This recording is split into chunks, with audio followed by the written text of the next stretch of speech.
This is the Transformers Generations War for Cybertron Trilogy Kingdom Voyager class Dinobot. Figure is part of the second wave of these Voyager class figures from the Kingdom line. I picked up this figure from Hobby Corner. Let's get him out of packaging. And here is Dinobot out of packaging, and boy am I surprised at how well this figure turned out. Not only is it a terrific figure, but I think this is my favorite, and if not the best, robot mode out of all the Beast Wars characters we've gotten from the Kingdom line. This just gives me so much of my Beast Wars fix without actually buying a masterpiece figure for the Beast Wars line. I cannot believe how clean the figure came out. The aesthetics, the sculpt, the colors, this head sculpt. This is what really sold me with this figure. Let's take a closer look at the details of the figure. Before we begin, this figure does come with a trading card, and it is Megatron. Here we have the, I guess, Earthrise or Siege. But on the flip side, if you peel it off, it looks like an Earthrise Megatron, but that chain and that new shoulder pad, I have no idea if this is going to be the new Kingdom Megatron or this is the core class Megatron. So he does come with weapons. He comes with his trademark spinning helicopter blades and the sword. Hasbro did a wonderful job in replicating that. They use a lot of this orange gold plastic. I'm just hoping this is not like Black Arachnids plastic or a lot of the gold plastic that we've seen that breaks off so easily. So you can have him hold the sword in either hand. Obviously, you can just plug it in like that and he did. And then the propeller, as you've already seen, you can plug it here, the spinning blades of his melee, I suppose. It doesn't have that helicopter propeller type of gimmick to it, but the peg is tight enough, but it's loose enough so that you can actually do some spinning motion. I'm actually okay with this. It allows you to pose this thing, the melee, in any position you want to, and I think that's more important. The neck is on a ball joint. Body, torso, kibble is set at a minimum. Shoulders can go up and down like this. There's also another hinge that allows you to go in and out. Rotate 360. There's a bicep swivel, hinge elbow. You can also move it back this way because of transformation. The wrists have a swivel hinge right there. They've got a little bit of a hinge joint right here. And the fingers, or I guess the talons or claws, can actually articulate. And then the waist has a very tight waist swivel. Legs or the hips can go in and out, forward and backward. There is a thigh swivel, but I'm not going to show it off because it is dead tight on mine.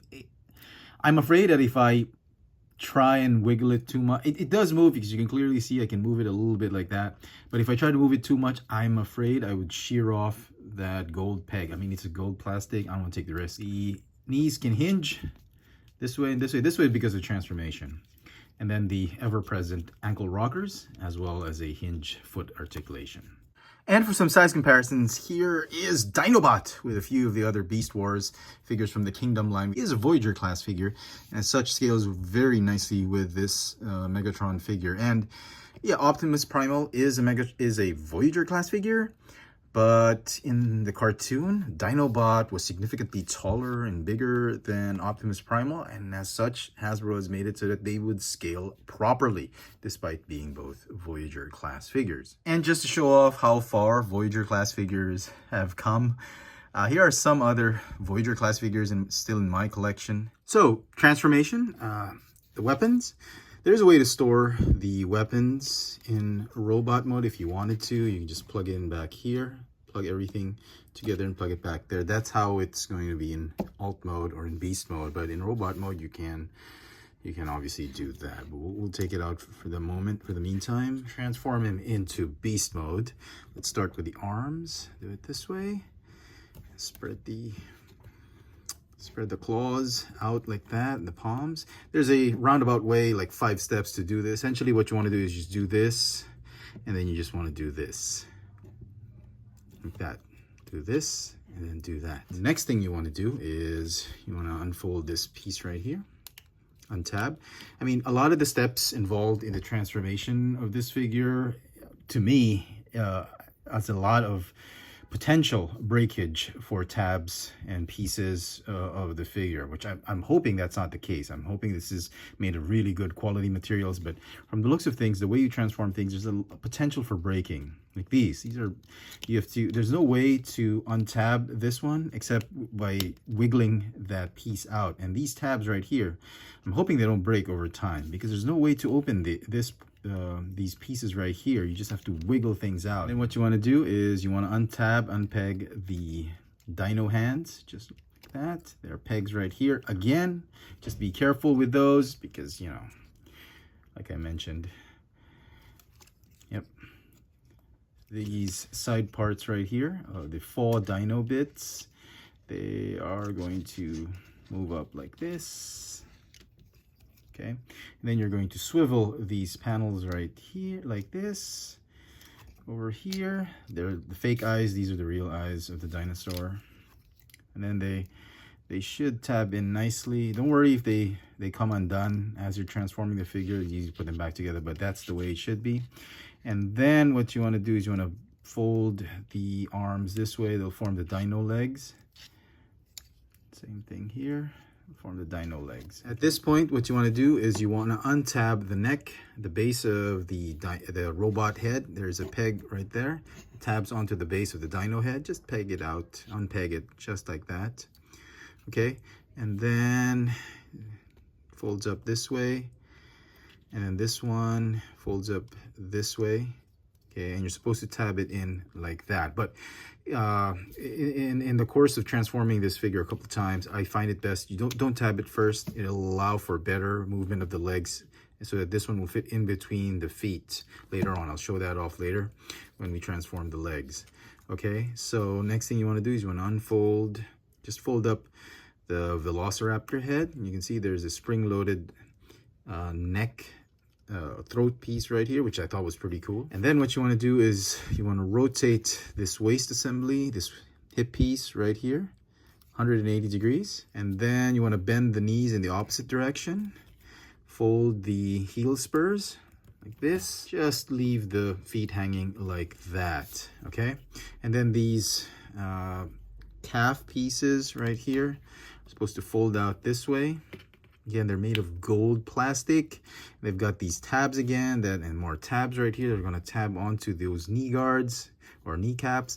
I mean, a lot of tabs here and there that I believe will be prone to breaking over time. And I hope I'm mistaken. So you tab those knees in. Okay, and then the shin pieces are going to tab right there. There's a slot right there for them. Okay, do the same on the other side. Just tab it in like this, and then tab the shin pieces like that. Okay, and here's the point I was trying to make earlier. If you untab this tail section right here, it'll allow you to wiggle the foot pieces through this tail piece right here. And then once you tab, you can tab it all the way and tab it back like that, and it'll allow you to slot in these foot pieces right here. There are tabs again right there. And then the feet supposed to tab in like that, and then you can, once you've done that, you can connect the tail section to his rear end. And then the feet, they're going to fold down like this. It's a very exact position that needs to be in. Okay, and then the arms, they're going to stay this way. The dino arms are going to stay this way. And all that's left is to reattach that. There's only one way to attach this tail so you don't make a mistake. And that's it. There is Dinobot. Open up his jaw. In his Veloceraptor alt mode. He transforms into Blue of Jurassic Park. I'm just kidding. It's pretty cool. It's pretty accurate to a certain extent how he looked like on the show. And you're probably wondering why there's this big kibble right underneath his belly. And you can clearly see the legs. That's a throwback to how the original 90s Beast Wars toy transformed. And it was more egregious back then. The old toy was just had this whole leg assembly clearly seen from the underside, underbelly, and it was really horrible. But that's a throwback and an homage to that, and that's why they did it this way, I believe. I don't think they were just being lazy about it. I think it was really a callback to that. So, yeah, pretty cool. The hands, I thought, felt real floppy and cartoony, but that was how he looked like on the show. So, kudos to Hasbro for getting all the details right. Stripes could use some work right here. I think it was a little bit more pronounced in the old cartoon. I don't know why they made it a little bit muted here. There should be more tiger striping all around. But overall, I'm actually quite happy with this kind of paint deco on the hide of the Velociraptor. In terms of articulation, the dinosaur mode, sadly, only has knees. The hip, I should say the hip of the dinosaur does not move at all, unlike the Megatron T-Rex. The legs, the lower legs will retain the lower arm articulation of the robot. The dinosaur hands have their own articulation, ball hinge shoulders, hinge elbows, and a ball joint wrist. The head doesn't do anything except the chomp jaw or mandible. It can look down or up, and the eyes are firmly fixed in the forward direction. And for some size comparisons in beast mode, here's Dinobot with Megatron, Rat Trap, and Cheetor. And again, I think Hasbro nailed it with the scale, both in robot mode and in beast mode for Dinobot. And so some final thoughts on this Dinobot figure. I think it's a great figure. The robot mode exceeded my expectations from this figure. I am so impressed.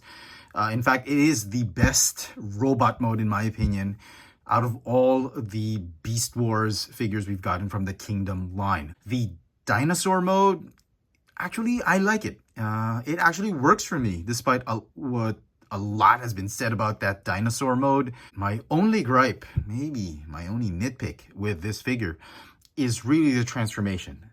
The plethora of tabs that you have to negotiate in just transforming this figure and just moving things over parts that don't move can suck out the fun in transforming this figure. And I think, you know, it could have been improved by a little bit. But overall, I think they did a great job in terms of engineering in trying to put what the original toy did and into a modern version of the toy now. I think it's a very strong effort. I just wish there was a better way to address those tabs. Other than that, I think it's a spectacular figure. I highly recommend it. The figure is going to get a 9.5 out of 10 for me. Best of luck to everybody hunting this figure down. Let me know in the comment section what you think of this figure. Hit me up in the comments, and as always, hit that notification bell so you never miss out on any of my latest video reviews. If it's your first time here, please subscribe. And if you want to help the channel out, please check out my Patreon account. There's a link in the description box below. Thanks for watching.